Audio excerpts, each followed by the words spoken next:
take it away. My right, I won't be quieted. My vote, my voice, my right. My vote, my voice, my right. My vote, my voice, my right. My vote, my voice, my right. My vote, my voice, my right. Good evening. Welcome to Marin TV's Election Special here on November 6, 2018, as we take a look at the local elections, and also we'll be talking about the state and national elections to some degree. I'm Peter B. Collins, and I'm delighted to be with you this evening. My co-hosts are Tamara Hull and Greg Brockbank. Welcome to both of you. Thank you, Peter. And Tammy, thank you for joining us. We've expanded our lineup of co-hosts here because you have great personal knowledge of Marin and Marin politics. You're a CPA, you've worked on a number of campaigns as a treasurer, and we welcome your comments and your knowledge here this evening. Greg Brockbank, of course, is a longtime political activist, political candidate, and a successful elected official. He served on the San Rafael City Council, and I believe it was 17 or 18 years on the Community College Board, the College of Marin Board. 18, but who's counting? And Greg, too, has encyclopedic knowledge of Marin politics and history, and we have plenty to discuss here this evening. There's some exciting local races. We have our roving reporter, Larry Strick, who is in the field, and we hope to very shortly bring you an interview with Anna Pletcher, who is a candidate for district attorney, and that is one of the most watched and I think competitive races here in Marin County in this cycle. Tammy, let me start with you. What are your observations on this election in Marin and the way some of the campaigns have rolled out? It's been interesting, for me, because I live in Southern Marin and work in Novato. I travel up and down the freeway. I see the signs, and I notice where, there's, for like a race like College of Marin, I see pockets. One of the things I've noticed in Novato is that there haven't been as many Pletcher signs as there have been for Goli. So it makes me wonder if that's going to, kind of bode well or not for her campaign. Can I insert a note on that point? Sign laws vary from city to city. Novato is wide open, very loose, big signs all over, right up and down their main streets. San Rafael, they are not allowed on private property without the permission of the owner, so you rarely see any signs, except this election. People are putting them up all over anywhere. My sense is they're probably being scofflaws and just putting them up because everybody wants to put their signs up wherever they can. And let's take a look at some of the early returns. And Greg, you and I have done this for the last few cycles of local elections. One thing that we have seen is that in general, the initial vote count that is announced shortly after 8 p.m., which is comprised entirely of absentee ballots that were received before Election Day. A few days before Election Day. It will generally set the trend, and it is rare that those trends are overturned. But unless it's a close race with an appointed 2 or 3, and sometimes they switch. But if somebody's ahead by 5 or 10 points at 8:05 when they release the people who voted before Election Day, they're pretty much assured of a win through the rest of the process, which is today's voters and the provisional voters, which are counted in the next day or 2 or 3, or week or 2 or 3. Well, and the figures show we had extremely high turnout, as high as 70%. But almost the same percentage, 2/3, vote by mail now. And of course, it's up to that voter to decide when they mail it in. There are also a lot of people who drop absentee ballots at the polling place or at the Civic Center on Election Day. So the initial vote count does represent the early voter. They're often the most frequent voters, and they, in my view, tend to be slightly more conservative. And occasionally, new trends for specific elections will come out among the early voters. For example, I keep reading the last few days that more young people have voted. I'm not sure how they can determine that, but they've been terrible about voting. It's like 20% between 19 and 29-year-olds. I hear that 40% are voting now. That's double their percentage. So suddenly they can join the ranks of other voters in terms of the number of percentage of them that are voting. That could make a huge difference if 19 to 20-year-olds, 29-year-olds suddenly come out this midterm election when they haven't in the past. Well, Tom Steyer's Next Gen group was active in 6 states, and their polling in those states showed an increase of people under 35 voting. as compared to 2014, it's about 13 percentage points, 24 to 36 or 37 is what I recall. And they're pretty heavily Democratic. So that could make a difference if that's true nationwide. And I get the impression it is, but they'll be dissecting the numbers for weeks and months, years. But right now, we have the evidence of things we've been learning for weeks, like Democrats winning big in generic ballots, like Democrats raising more money than they ever have before by a factor of several times, more money than Republicans, which is almost unheard of. So we have, and enthusiasm, Democrats have been leading, but that doesn't necessarily all add up nationwide to the blue wave, which some people, mainly Democrats, wishful thinking, have been predicting. Yes, Democrats are doing well, as they always do in the party not in control of the White House in a midterm election, and they are winning enough seats to take back the House, probably almost certainly, but not the huge blue wave that would have given them a big margin and maybe kept the Senate, which looks like it's lost, as predicted. Well, and I'd like to offer this comment, and I went into more detail about this in my podcast today. Podcasts are free, and if you want to check it out, it's at peterbcollins.com. But as as I voted this morning at my comfortable precinct here in Marin County, I walked up, there was nobody in line. There were 8 people. There was only one open voting station, so it was busy, but I had absolutely no obstacles to exercising my franchise. I didn't have to produce an ID. I was not bumped off the rolls by an aggressive Secretary of State of a different political persuasion. There were no issues based on my race or my inclination to vote.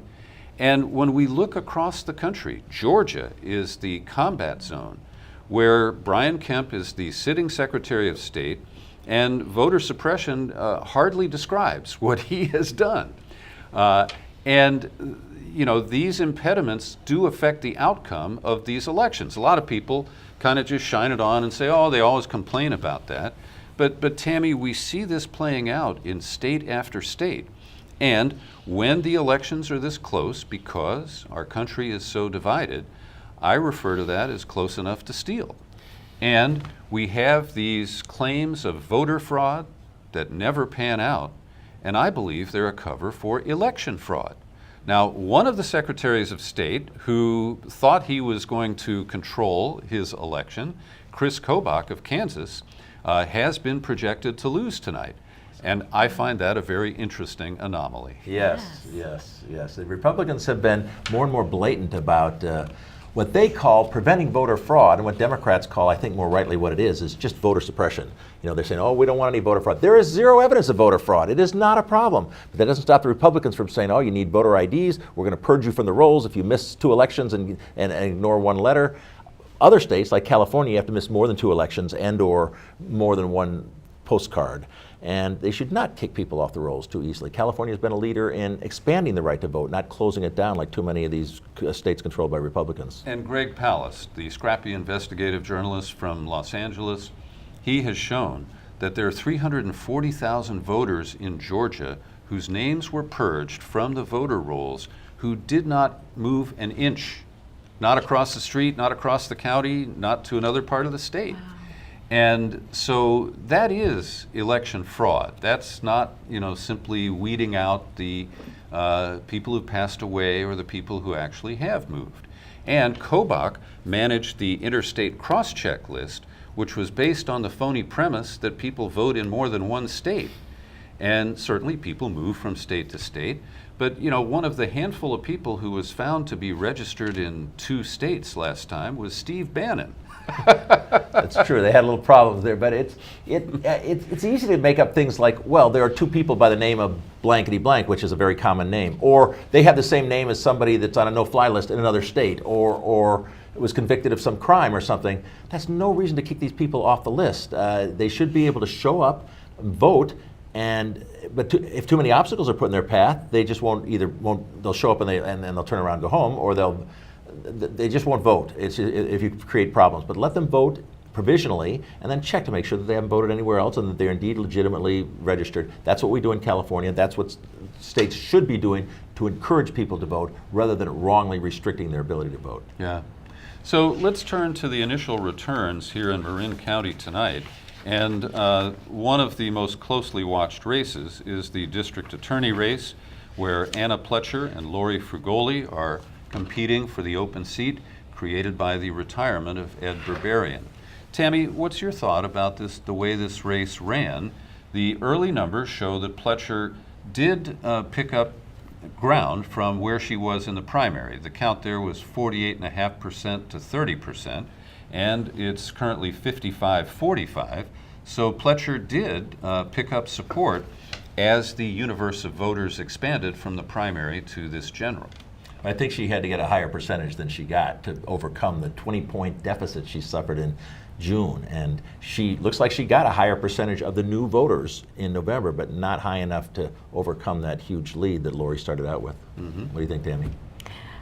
I'm sad. We all like Anna. I really liked Anna. I've got a sign for her in my yard.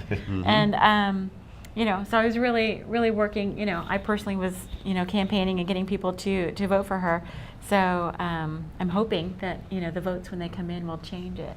But I'm sure that that's probably optimistic. Well, I'll say this. I got to interview all of the candidates before the primary, and A.J. Brady was the one who was squeezed out, voted off the island in the primary. And then I did an hour with Anna Pletcher and Lori Frugoli for the fall election. And I will say that I believe both women are extremely well qualified.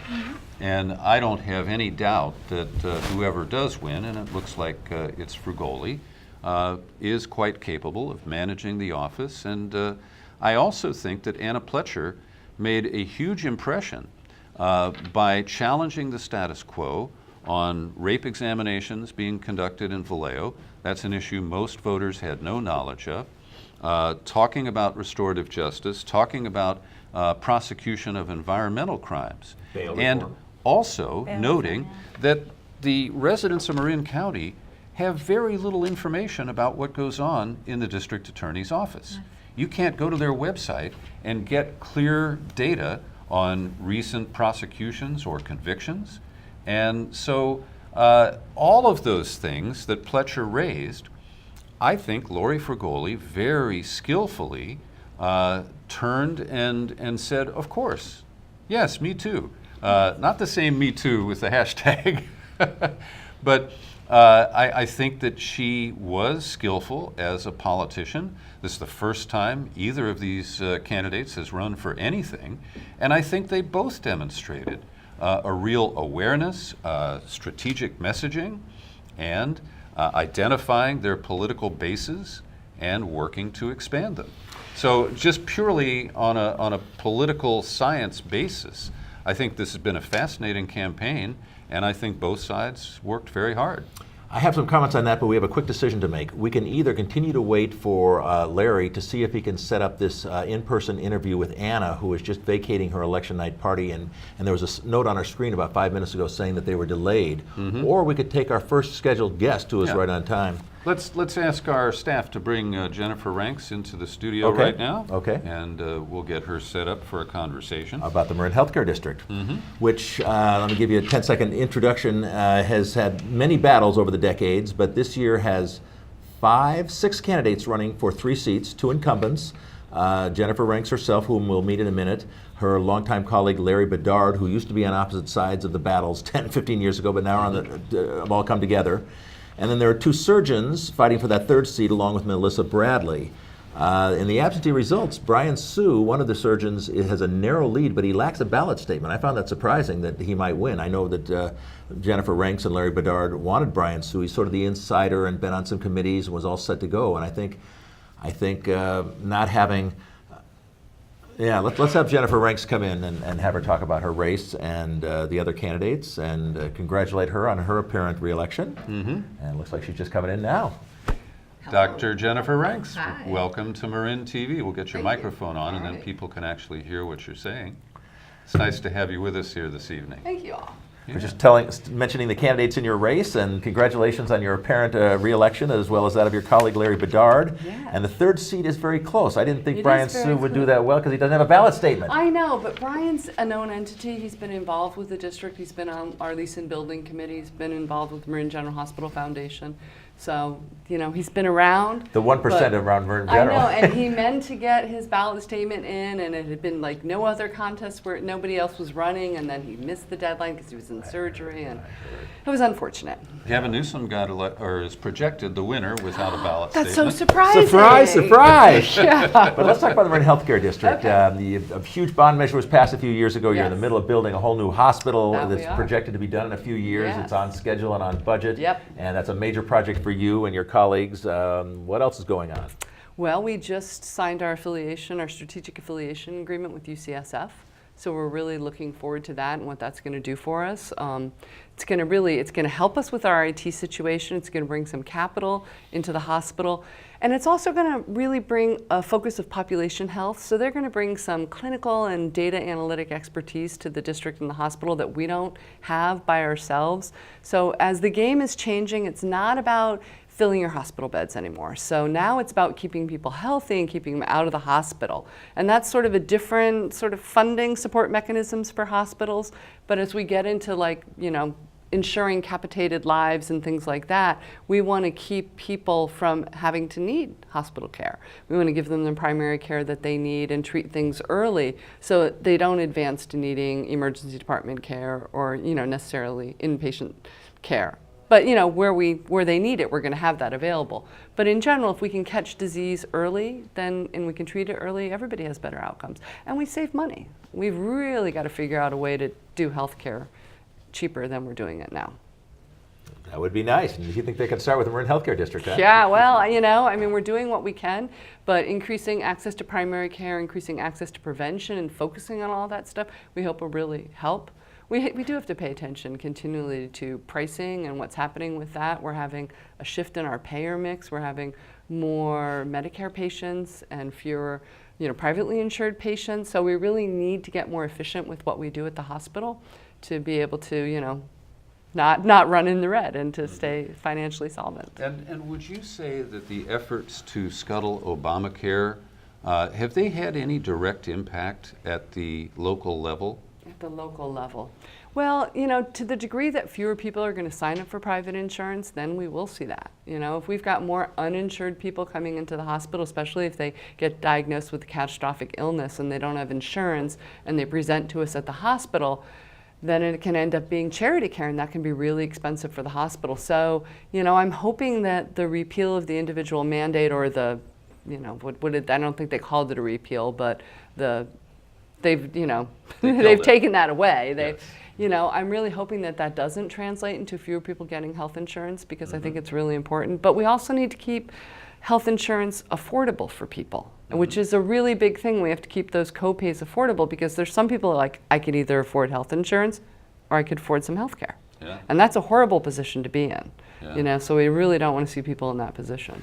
Tammy, do you have a question? No. I have one quick one before we let you go, and I know we got to let you go.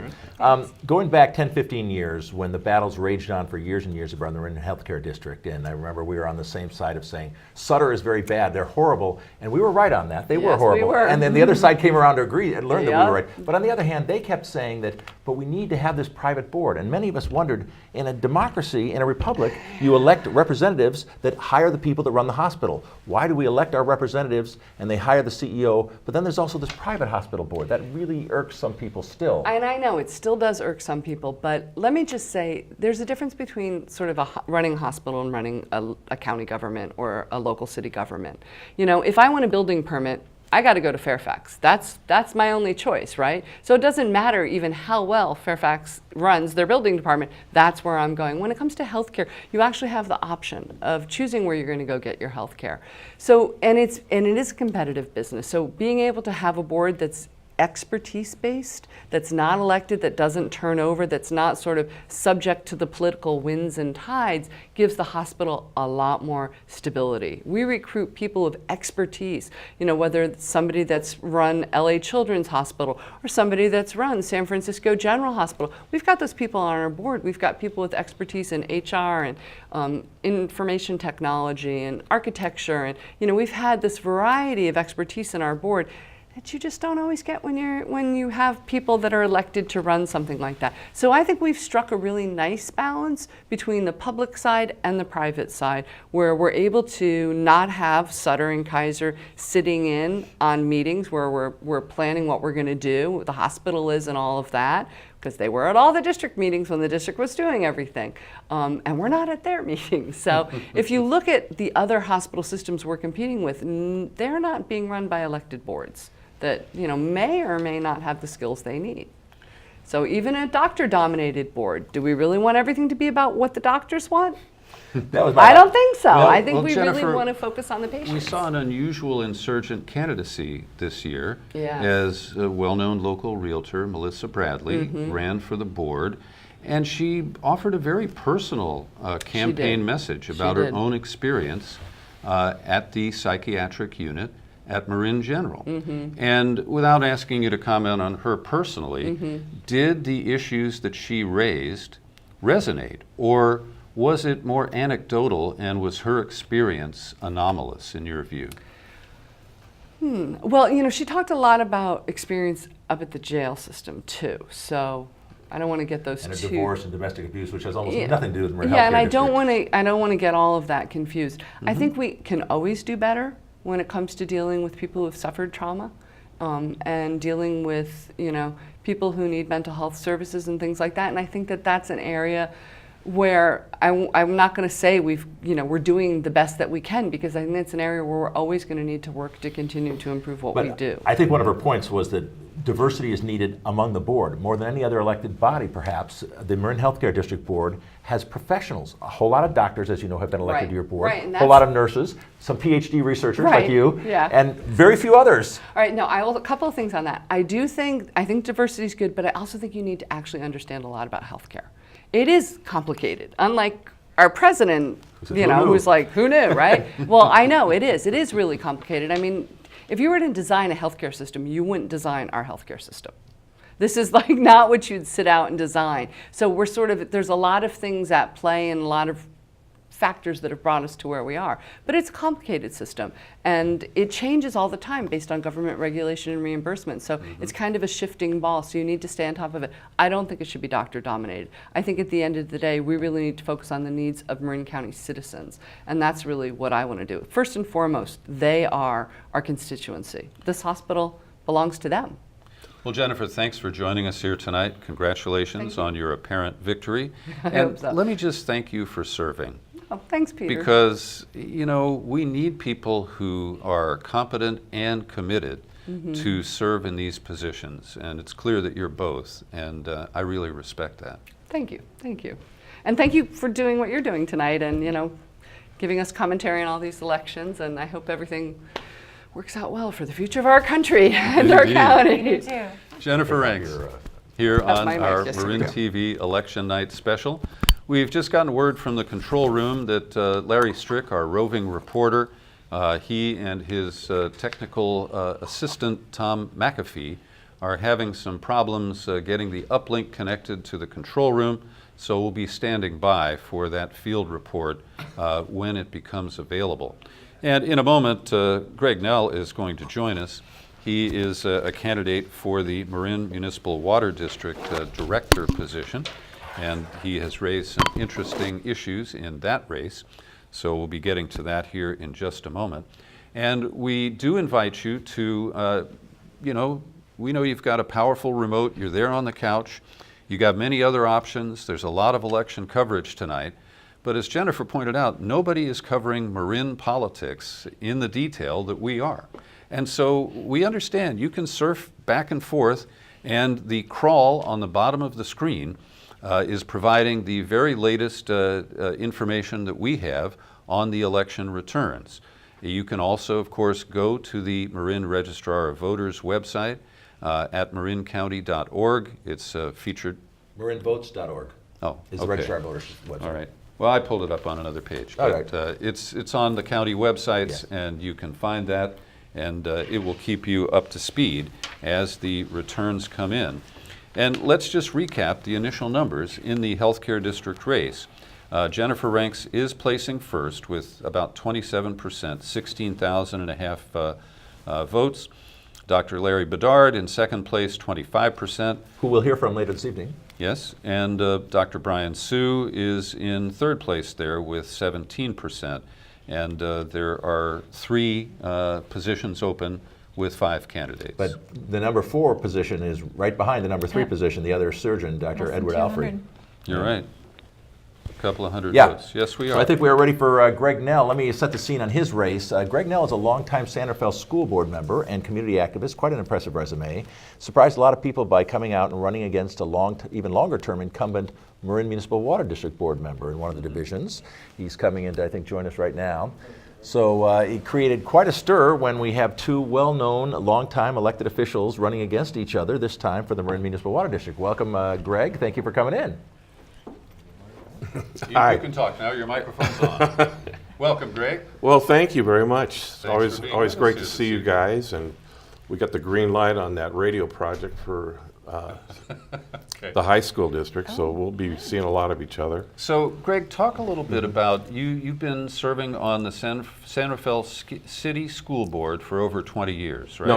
No, 16. Oh. 4 terms. Okay, 4 terms. Yeah. And you decided that you had an open evening every week and you needed another meeting to attend? Well, I was pretty much recruited. But in fact, a lot of members of the group that Greg and I belong to, California Alliance of Retired Americans, because the way the rates are structured with the district are very regressive. And since it's very hard to defeat an incumbent, and I don't think I'm going to do it tonight the way the returns are, but because, I'd run and won in North San Rafael, which is the majority of the district 4 times, they felt I would have the best chance. And I really thought that my skill set was needed because Jack's been there for 6 terms and nothing's really been changed. There needed to be a fresh perspective on how to handle budgets. I always balanced my budgets for 16 years. They never balance their budget because they're on a pay-go. The rate just goes up every year, which is providing intense pressure on rents in North San Rafael, because the landlords would always say, well, the water rate went up, as it does every year, except this year they passed the Incumbent Protection Act, and they were not running behind a rate increase. But there are 6 rate increases already passed and scheduled for the next 2 years. Well, and Greg, it's fair to say that if we look at the long term, that the water customers in Marin keep disciplining themselves and conserving water. Correct. At a very high rate. I believe we're some of the top water conservationists in the state. And yet the cost of delivering water is relatively fixed. Correct. And so it does create pressure on rates. Even as we use less water, we pay more per drop. Especially because we use less water. Yeah, well, that makes sense. In fact, I was on the Measure V Conservation Commission that decided not to build the pipeline to the Russian River because we could conserve our way out of that. So I have a history of being part of MMWD and North Marin Water. I was part of the team that won the Theodore Roosevelt Award for Innovation from the California Association of Water Agencies. I was a member of the North Bay Watershed Association for a number of years professionally from my printing background. So I felt that there actually was a lot of areas where money could be saved and take the pressure off. In fact, I developed a 5-part plan for reducing pressure on the upward trend of water rates. But I really didn't have the money, didn't have a campaign manager, and I thought the message would resonate, but it looks like it didn't resonate quite enough. Well, the early returns show you with about 36% of the vote. Correct. Some years, the water board members, the MMWD board members are extremely controversial. They attract challengers. The challengers almost win. Sometimes they do win. Other times, the incumbents seem very safe, and there's not a whisper of challengers. I thought this would be a quiet year until you came out and challenged Jack Gibson. So I may have been correct in my initial impression, though, that it's a year when maybe people aren't too unhappy with the incumbents, unlike some other years. I don't know. I felt that the district was being run poorly. And I felt I had the skill set. You know, the school district is 3 times the size, more than the budget is. The number of employees, 640, is 3 times the size, and we have 3 unions. And they have 1 public employee union. And, you know, that it's much more complicated to run a school district, frankly. But I saw many ways that we could rein in costs and keep the pressure off rates. In fact, if we could postpone rates for this year so they could run without a rate increase, we could postpone rates for next year so we could do the kind of analysis of position control and salaries and that we needed to really justify, in my mind, another rate increase, because this is hurting seniors on fixed incomes. This is hurting our small businesses. This is hurting our renters. And they never think about the ratepayer. I mean, they have a committee, a ratepayer committee made up of wealthy people who are concerned about their pool water bill. But I come from a progressive position approaching this, that this is a regressive rate structure, and I wanted to make the changes. And if I lose this, I will be around to help make those changes again, you know. Because I retain my seat on the board. I'm not termed out of the school board, so I will be in office next time around.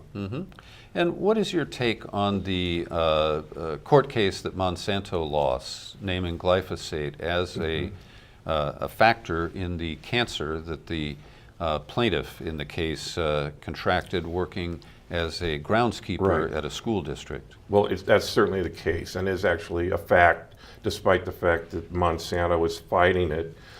We stopped using all pesticides, insecticides, and herbicides in the school district in 2004 for that reason. And in fact, the challenger won last time running on that issue, Larry Bragman from Fairfax. 2 years ago. Beat an incumbent. And now he's an incumbent. A favored incumbent, a favored insider. So, and I, of course, you know, I'm totally against using pesticides or herbicides to control fire. There's other ways to do it, and I outlined that in my plan. But I know geophosphate is a carcinogen, but Larry's victory got the board to stop using it. I think they last used it in 2010 for testing purposes to see how long it took to break down. But that was not one of my issues. In terms of the cost of water, let me just ask you, I remember learning 10, 15, 20 years ago that MMWD water costs like a quarter of a penny per gallon. And that was considered expensive for other water systems, but and now it's a lot more than that. It's like a penny a gallon. That still seems cheap to me. It's still a very small part of our budget. And somebody, I can't remember if it was Cynthia Kohler, who will be on our show later tonight, or somebody explained to me that most water districts, like North Marin and most others, are just concerned about gathering and treating the water. MMWD manages a watershed, huge, vast amount. They have park rangers, they have all kinds. So of course it's more expensive. They're doing a lot more than just providing water. Correct. And that whole group of employees and that whole process can be better managed, in my mind. And I outlined a 5-step program for fire reduction. For example, to save power, they don't refill the tanks above Terra Linda and Santa Benicia till night. Well, they did the same thing in Coffey Park, and when the firefighters tried to fight the fire, the tanks were empty. And that was a serious problem and covered in depth by the Santa Rosa newspaper. And North Marin Water has made a study of that too. And I think we need to keep the tanks full. But yeah, there are a lot of other expenses, but there's a lot of ways to cut. A big problem, other than geophosphate, is the fluoridation, which studies as an educator, we're seeing all kinds of new information that this is harmful, particularly the product that they use, not just them, but all water districts, which is hydrofluorosilicic acid, which is a byproduct of scrubbers on fertilizer and a byproduct of aluminum smelting. Contains a lot of heavy metals like cadmium and lead, and the safe level of it has been reduced from 2.7 to 0.7. I don't think we should do it at all. A lot of comparable cities to us have ended fluoridation. Napa, Davis, Santa Barbara, Of course, Novato, North Marin water, is never fluoridated. And there's no caries epidemic going on there. So Well, this is and $500,000 we could Greg, save. I give you points there for vision and being willing to step out, because I personally was one of those people who accepted fluoridation as a given and proven health benefit with no downside. But I've rethought it based on studies that I've seen in the last couple of years, and I think you show leadership by addressing that Well, issue. we came out of that era. You know, I grew up in Southern California where the John Birch Society had block captains, and they thought that Dr. Strangelove was a documentary when they said fluoridation was a communist plot. And so I naturally took the other side all this time. I can top that story. My dentist, when I grew up in Cincinnati, was a John Bircher, Oh, and he didn't believe in fluoridation. But he sure that's- liked to drill my teeth. you know, but that's just one example. That's $500,000 a year that's thrown away. There's no need for it. And I have had a lot of other ideas where we could tighten up the budget and take the pressure off the rates, because we have to consider the ratepayers and the effect that rates have on them, and that's not what the current administration does. Yeah. Greg says I'm attacking the board, and that's not nice, but I'm not attacking the board. I'm attacking the fact that policies have been stagnant and unchanged for a decade, and it's time for a fresh perspective. Whether I win or not tonight, you know, I don't know if these returns are from San Anselmo, Jack's base, or from Terra Linda, which, you know, where I've been running for 16 years, but win or lose, I'm still going to be around and doing the good work that I can. I'm very encouraged. The Democrats have taken the House back, but I'm very disturbed with the fact that all these states are going overwhelmingly for Trump. You know, the amount of hatred that man has shown scares me to think that so many people could support that. Yeah, that's true. Well, Greg, thank you for coming by tonight. Thanks for And having me, thanks for guys. running. You gave voters a choice. You raised some important issues, and that's what local government is all about. And I really appreciate people who take on tough races against incumbents. And I raised a lot of important issues that aren't going to go away, and I'll still be in the public service as president of Santa Fe City Schools, and I'll continue to advocate as a citizen for the reforms I think we should make. Greg Nell, Thank you. thanks for being here tonight. Okay, thank you. Good to All see right. you. And coming up shortly, we're going to shift our focus to the Marin Community College Board, where Greg Brockbank used to serve, and Wandine Trainer will be joining us here in the studio in just a moment. And Tammy, could you look up the numbers, please, on the College Board so you can give us a quick recap? College of Marin, yes, my old stomping grounds, although I've been off that board for 11 years now, has 3 seats open, 2 incumbents running for re-election. The 3rd seat is actually vacant because one incumbent resigned about 6 months ago, but the College Board decided not to fill it because an election was coming up. There were 4 candidates running for that 3rd seat, assuming the 2 incumbents win re-election, which looks very likely. But not all of them are serious. The strongest and most serious one who's currently taking the 3rd slot is Suzanne Brown Crow. She ran about 4 years ago for a Novato Sanitary District, I think. She's been on the Democratic Central Committee of Marin, very politically sophisticated, savvy, and knowledgeable, and it looks like she will be the new College of Marin trustee over George Rothbard, who was the strongest of the remaining challengers, but he is well behind Suzanne Brown Crow. So we'll have Wandine Trainer come in and talk about the College Board any minute here now, and maybe some of her colleagues and Suzanne Brown Crow and the college generally. Well, and I have to say, I was over there for an event recently and toured some of the new buildings. Very impressive. They're extremely well equipped. They're attractive spaces where I wouldn't mind going to take some classes, and maybe I will.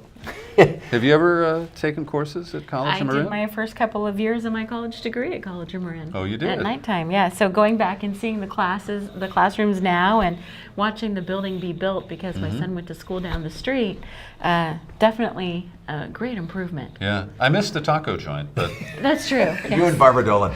It's, ironically, the college architecture used to be criticized with some justification for the fact that it was kind of a mishmash. There were some ugly concrete blocks, there were some interesting, and they didn't match at all. So now we passed a bond about 10 years ago, got a bunch of new buildings. Guess what? It's still a bunch of mishmash that don't match at all. But they are nice looking. They're nice buildings. They're well done. It's amazing the work you go through to pick architects, to pick general contractors, to pick all these people. So and you have a set of standards. So that I think a good job was done, and they deserved another bond, which they just passed a few years ago. It looks prettier from the street than it used to. Right? Yes, on the corner. And the art building is very impressive.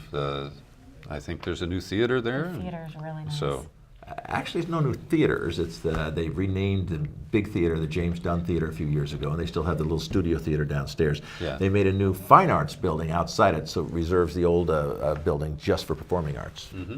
yeah.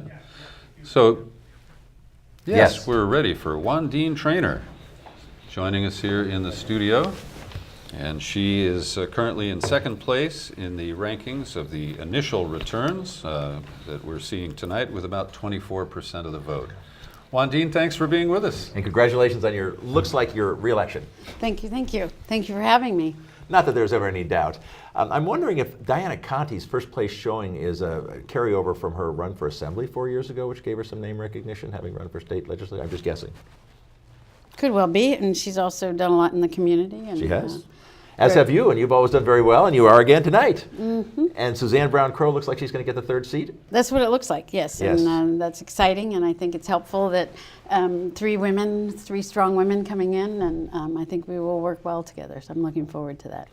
I mentioned Suzanne Brown Crow, but perhaps you could tell us, it's a little unusual to form slates. Sometimes there's unofficial slates, but this is a formal slate. You and your fellow incumbent Diana Conti and Suzanne Brown Crow formed to tell the voters that you should vote for all three of you. And that worked out okay? Well, I don't, we've talked about this over the years. I don't know that I would actually say it was a slate. Okay. I think what we did was we recognized we were very successful in the endorsements that we received, and we wanted to showcase that we'd received the endorsement of the Marin Women's PAC, and that we'd also received the endorsement of the Democrats and the Independent Journal, and it just seemed like a natural way, and especially because the election shifting from odd years to even years, there's significantly more voters, and being able to have the same level of, as they say, penetration into the percentages of voters, it was twice, and so it wasn't as practical to be able to afford the mail that I did certainly 5 years ago. So I think it was a way of also getting into more households to make them aware that College of Marin is a public institution and we have an election. Well, and it's an interesting political situation, because so many people who are potential voters either have attended, do attend, or know somebody or are related to somebody who's currently matriculating at the College of Marin. Well, and we did it was more of a touch point to get a sense. There was 500 voters were contacted. I don't know actually if they were voters, and 1 in 4 had personally taken the class. And many years ago, as Greg remembers, we even had a higher percentage of people that had been contacted to see whether or not we would be successful with our first bond. And the touch point was the only thing higher was firefighters, and that someone in the household had actually taken a class, or the person who had answered the phone had. So I think we're fortunate with the support we have received over the years as well. I always used to joke 10, 20 years ago about how every school district in Marin had passed at least 2 bond measures for facilities and at least 2 parcel taxes, and College of Marin had never done either. Finally, they passed their first bond measure 10, 12 years ago? 2004. 2004, 13 years ago, 14 years ago. And we were just commenting as you were walking into the studio about all the interesting new buildings, and now you've passed another bond measure, and there's going to be some more interesting new buildings. Well, I mean, I think when you said interesting new buildings, and I heard you say it was a hodgepodge or something, I heard that part. True. We did have a You're design, gonna pay. but we did have a design competition, and I want to also pick up on your not taco place, it was the taqueria. And we certainly heard a lot from the locals that was going to be a loss, but once we did it, we haven't heard much. But we did do a design competition for that corner because we did think it was very important. It was, the central place, and I was president of the board the year that we passed the bond. And so myself and the then Superintendent Fran White, we went around and talked to different groups and tried to get endorsements, as we do for these races. And it was pretty incredible that I would say, just remember, when you get to that corner of College and Sir Francis Drake, instead of saying turn at Taqueria, you're going to say turn at College of Marin. And I think about it every time I make that turn. And I'm proud of it, that we gave 4 different firms $50,000, and we said, it wasn't, don't do it for free, but really put your best effort into it. And because we felt we owed that to the community because of that central location. Wandine, give us an update. There was a scandal a few years ago with the College of Marin Foundation. And I feel that from my perspective as a member of the community, that the board handled it well and was open about the losses that occurred, the individuals who were responsible. So I'm more interested in the current status. Has the foundation recovered, and are you able to write scholarships? Absolutely. And in fact, in the last year, I believe it's $2 million that has been, a year and a half, raised for scholarships. And what we did, which is not uncommon, many of the community colleges in the state shifted from a separate 501c3 foundation standalone to what's called an auxiliary. And we have created, and through the necessary process through the Secretary of State and doing new articles of incorporation, et cetera. And the Attorney General gave us our blessings for closing down the other organization and to create this auxiliary. And so its board is predominantly staff, so that there's that direct nexus, and we don't have a group of individuals doing something that was less helpful to the district. Well, it seems self-dealing. No, I don't know if it was self-dealing. I mean, I think that the reality was there was a dysfunction, and it wasn't picked up soon enough. But there was, I think we handled it perfectly, and I think going forward, we're very proud of what we're able to do. We've had significant bequests over the last few years, much more so than we had previously. So we're doing something right, and we're certainly pleased with what we've been able to do. And an example, one of the bequests, we basically funded a significant amount of money to our community ed because it is supposed to support itself. And so the bequest enabled us to basically have an endowment for community ed. And another funded a good part of what we're doing with our organic farm. And so we're able to pick specific projects as well. So I think it's an exciting time that we've made this transition, and more alums are actually giving. Our superintendent president's going down to Southern California to meet with someone who wants to bring in some more people to support the college. Well, Tammy's an alum, and she wanted to talk to you about building naming rights for one of those hodgepodges. I need the business school. Actually, one of the things that I thought is interesting is seeing the disconnect. It seems like there's more happening, but I have a son who's a freshman in high school at Redwood High, and I get these emails all the time about this college is coming here, you got to do this application, and I was like, I'm not seeing College of Marin in these emails of that they're coming through the college center. I've talked to the counselors there. They've said that no, College of Marin is in there, and I know there's that there's some sort of perception, College of Marin, you don't want to go to community college, you got to go to that 4-year college. I'm looking at my son going, no, maybe community college is, well, you still figure out what you want to be, Well, we've done, I think, a significant shift in changing the perception, and I don't know that we did it as much as the financial downturn in 2008, and I think a lot of the 529 plans didn't perform as well as people expected, and many of the middle and upper middle class families that perhaps previously needed to go to their cocktail parties and talk about where their children were going to college, that they realized no one's going to ask them where they did their first 2 years, they're just going to ask them where they got their degree. And we do hear from Berkeley that, and this has been a constant, that our students do better in the 3rd year than than the ones that start out their first year at Cal, because our students are in a class with 20 to 25 students. They have someone who is a PhD, not a PhD candidate, in a 1,400-seat lecture hall. Yeah. And so at a time when they're younger and more vulnerable and perhaps not as developed study skills, they get that concrete attention, and we produce much more successful students as a result. Wandine Traynor, thank you for being with us tonight. Congratulations on your victory and your Apparently. continued service. I hope there's some updates, but on the thank you for Community doing College this. Board. We certainly appreciate your service. And we are going to now join Democracy Now! In progress for a recap of the national elections that we're recapping tonight. And I see Norman Solomon is on the set with Amy Goodman. So we will return in about 10 minutes with more live local coverage here on Marin TV's Election Special. Hey, Norman. Good. Yeah, thank you, Wandine.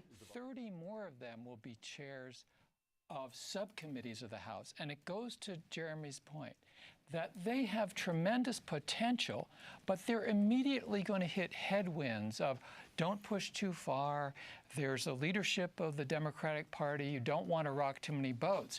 And a huge mistake that was made by progressives over the 8 years of the Obama administration was not pushing really hard against Democrats in Congress. And so we have an opportunity now, starting the beginning of January, to say, we're going to hold accountable everybody in Congress. And if we helped elect them, we even have more leverage. We've got to hold their feet to the fire because the leadership is going to come from the grassroots. You know, and historically, Norman, you know, and everyone at this table knows this well. You know, you would hope for sort of the you know, the occasional social justice advocate, you know, someone like a Dennis Kucinich, who was always trying to fight that fight that you're describing, and he would be relegated to holding non-official congressional hearings sort of in the basement somewhere. And part of what we're seeing now, and this also cuts to Alan's point about can the Democratic Party be taken over from within, if it's not just sort of the lone Dennis Kucinich out there, but is a whole group of people. Ralph Nader talked earlier about how the Congressional Progressive Caucus is not really a progressive caucus. But if you did have strength in numbers, and there were some of these new voices who did unify together and did stake out some of these positions, that's a totally different dynamic from just the one-off member of Congress on kind of a lone crusader operation. And I keep going back to this point, but I think it's a really important one. You know, part of how the Koch brothers have been able to influence laws across the United States, and Lee Fang has done some of the best reporting on this, is because they have these well-paid, well-resourced lobbyists who are writing complex pieces of legislation at the state level, and most state representatives, state senators, they don't have some paid staff. So part of it is the convenience. Part of it is that it also comes with money.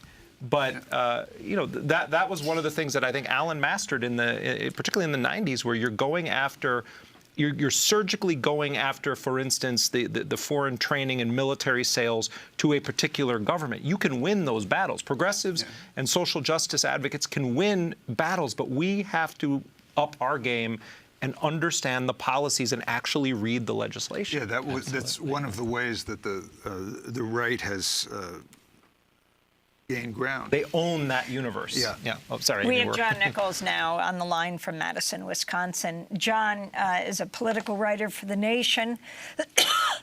He wrote the book Horsemen of the Trumpocalypse, a field guide to the most dangerous people in America.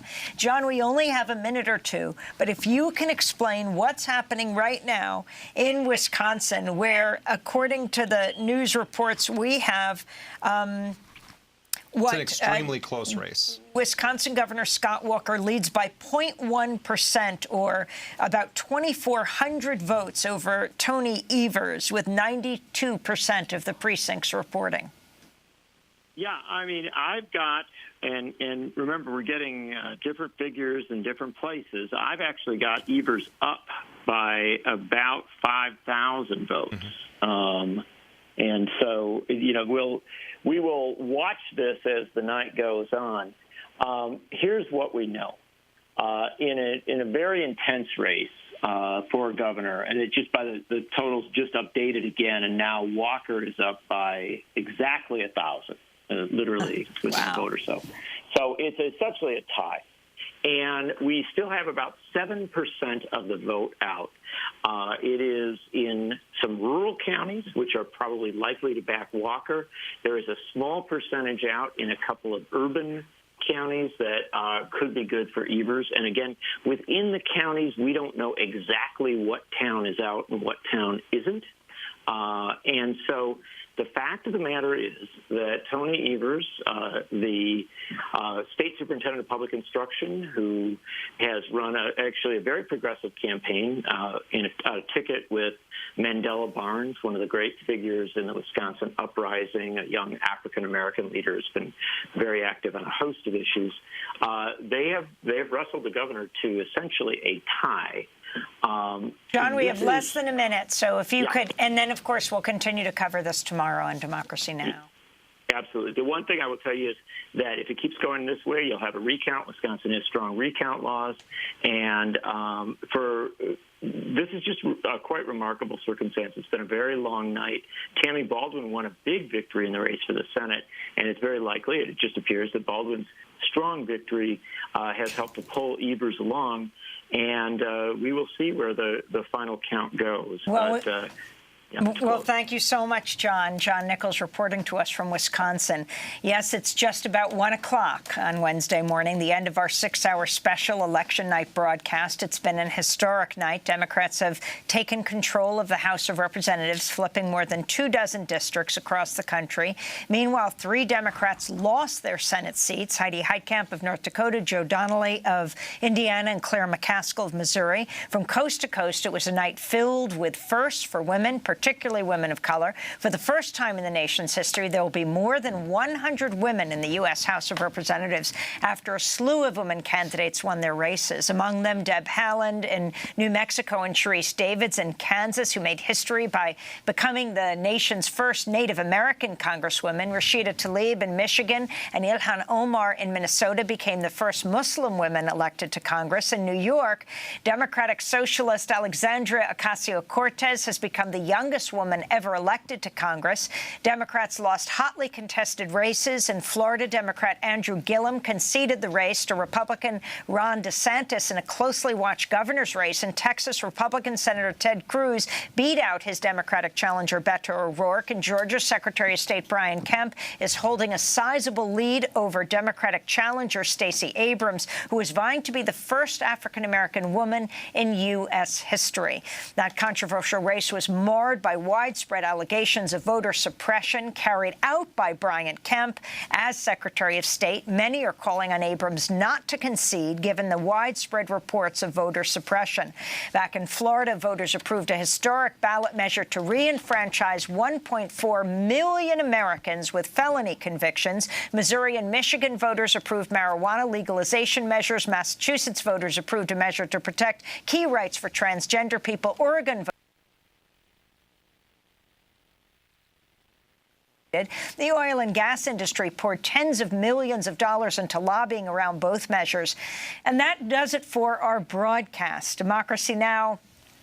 Was produced by an amazing group of people. First and foremost, we want to thank Julie Crosby, Democracy Now!'s general manager, and Mike Burke, our news director. Also special thanks to Renee Feltz and Dina Guzder and Carla Wills and Laura Gottesdiener and Tammy Warnoff and Sam Alcoff and John Hamilton and Robbie Karen and Hani Massoud and Trina Nadura, Tamarie Astudio and Libby Rainey. Mike DeFilippo and Miguel Noguera, our engineers. Special thanks to Becca Staley and Dennis Moynihan, Hugh Grant, David Prude, Ariel Boone, Vesta Godars, Carl Mixer, to our camera crew, John Randolph, Kieran Krug Meadows, Anna Ozbeck, and Matt Ely, and the whole crew at The Intercept. We want to thank you all for being with us. Alan Nairn and Norman Solomon, thank you so much for staying to the end.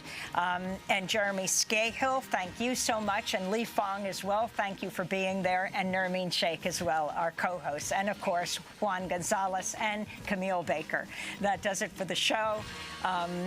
I'm Amy Goodman with Jeremy Scahill and Nermeen Sheikh for a remarkable evening. Thank you so much. Our thanks to Amy Goodman and the crew at Democracy Now!, including our friend Norman Solomon, to help bring us up to date on some of the developments in the elections nationally. We are live here at Marin TV on election night in Marin County. I'm Peter B. Collins with Tamara Hull and Greg Brockbank, and our Assembly member, Mark Levine, has joined us here in the studio. Good evening, Mark. So nice to join you. Thank you for having me. So you won again. It's very nice when voters give you a kind of a sign of good health that you're doing good work on their behalf, that they know we're working hard, trying to solve their problems, both in Sacramento, but with the constituent work that we do on a daily basis. And so to be reelected, as I have now 4 times, the first 4-term assembly member since Bob Filanti. I remember Bill Filanti. Sorry about that, Bill. Yeah, that's right. Is a pretty amazing thing to have historically for Marin County. Yeah. Now, your opponent, Dan Monti, in my view, ran a single-issue campaign on single-payer health care. What's the status of that issue? And under Governor-elect Newsom, will we see real movement? Or are we inevitably locked down because moving to single-payer will require accommodations from Washington? Medicaid dollars have to be shifted. Medicaid and Medicare. Right. And veterans benefits as well. So if you think that Trump would undo the Affordable Care Act or Obamacare because he's evil and wants to take health care away from people, then you would think that perhaps he'd be motivated to allow California to leave the Affordable Care Act and even Medicare, and in this kind of devilish way of undoing it. And it would be very damaging because we are the closest we have ever been to universal coverage in the history of this country. But if you think that President Obama would have ever let us out, then that would have been a foolish way to think, because we are the closest we have ever been to universal coverage. And we are so close to universal coverage in the state of California. We've expanded Medi-Cal in amazing ways, and the numbers and the data are surprising. Almost half of all California children are on Medi-Cal. It's alarming. 1/3 of all Californians are on Medi-Cal, but we've expanded it in masterful ways to do this, including for children who have are deferred action child arrivals, DACA students. And so we're covering more people than ever before, but who we haven't covered are usually undocumented people and people who do not want health insurance. You're always going to have people who just don't want to buy car insurance. They're not going to want health insurance. They just don't want to pay for anything. And they don't think they need it. But it's the undocumented that's the biggest leap for us in California, and it's an issue of money. And we've attempted many times to get there, but resources do limit us. We are looking at different ways to get to 100% coverage. We've created a commission to do this in the state budget this year, and hopefully we'll have some good solutions to make sure that we can bring down the cost of healthcare, but also increase access to healthcare. One of the things that touches on both of those is that the majority of the money we spend on Medi-Cal is spent by a minority of the Medi-Cal patients who, even though they have Medi-Cal insurance, do not use it as a way to do preventive health care. They actually use the emergency room as their primary source of health care. It's extraordinarily expensive. We could save billions if we're able to shift that off. And so I'm considering legislation that I would introduce to increase Medi-Cal reimbursement rates for doctors if they're able to reach targets of having patients that are receiving more preventive health care rather than emergency room visits. So we'll be talking about that in the next session. That would be nice. Spotswood said in a recent column that you and Dan Monti both should propose more specific plans for, I don't know if that's realistic to think of you as, although you've done a lot of things in a lot of areas.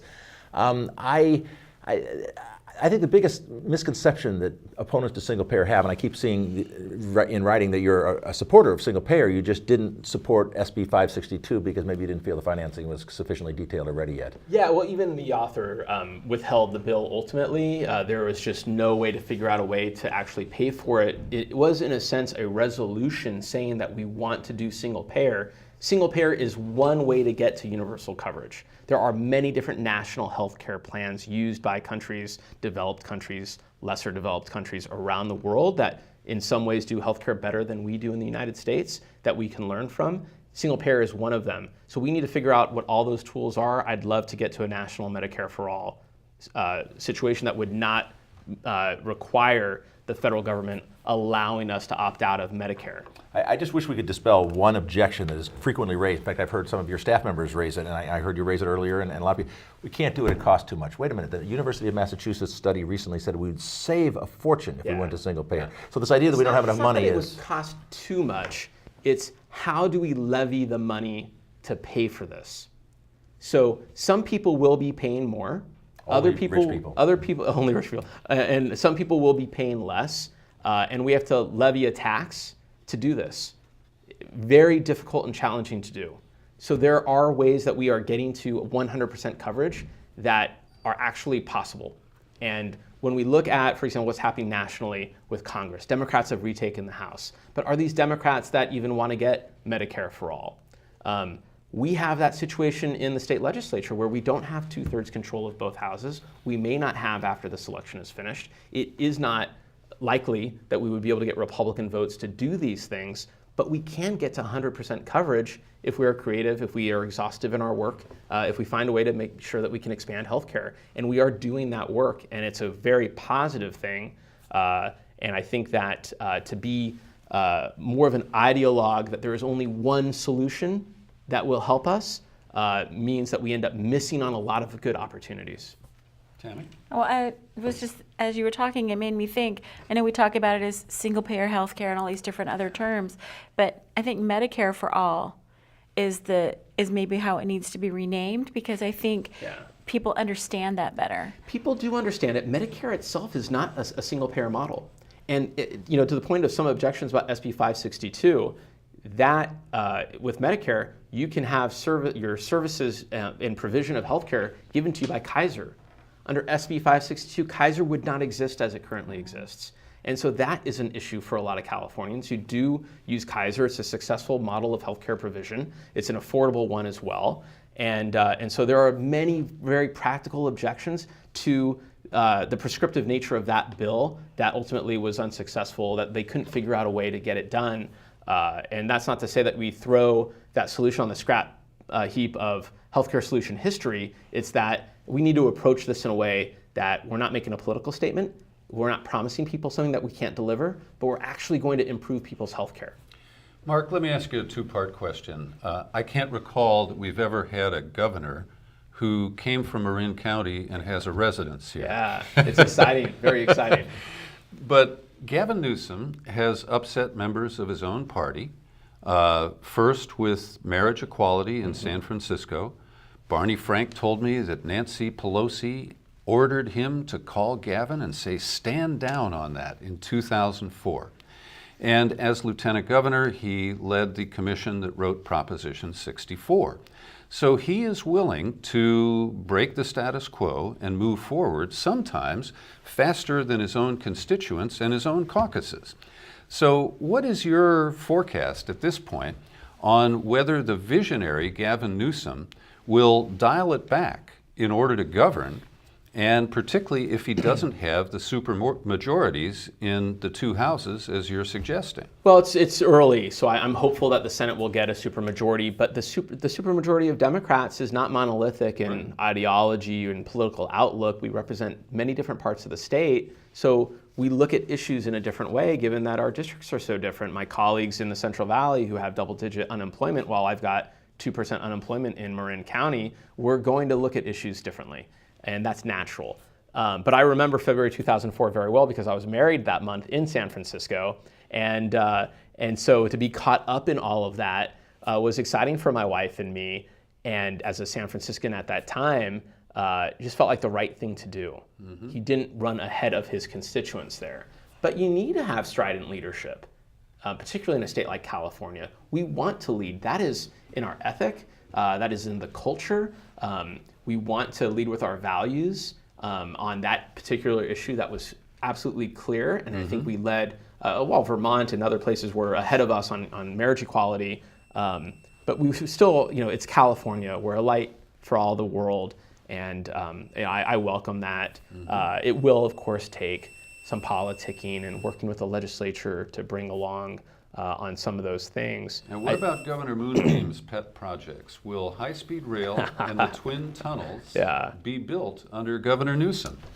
I don't know. I don't know. Good question. And a high-speed rail is a long-term play.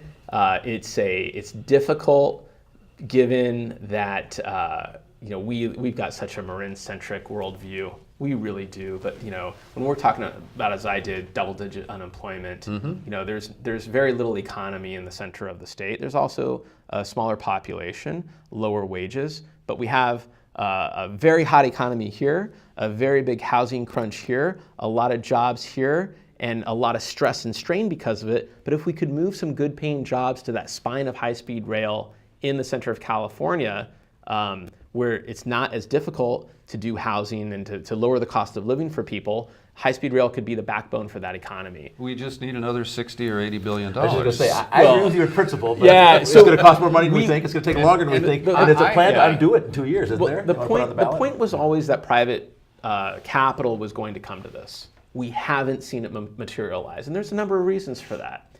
And as we play this business model out, we may have, I can see a world where we abandon it, but I think that it would be a mistake because we do not have the infrastructure that California needs today, and we certainly don't have for the California of 2050.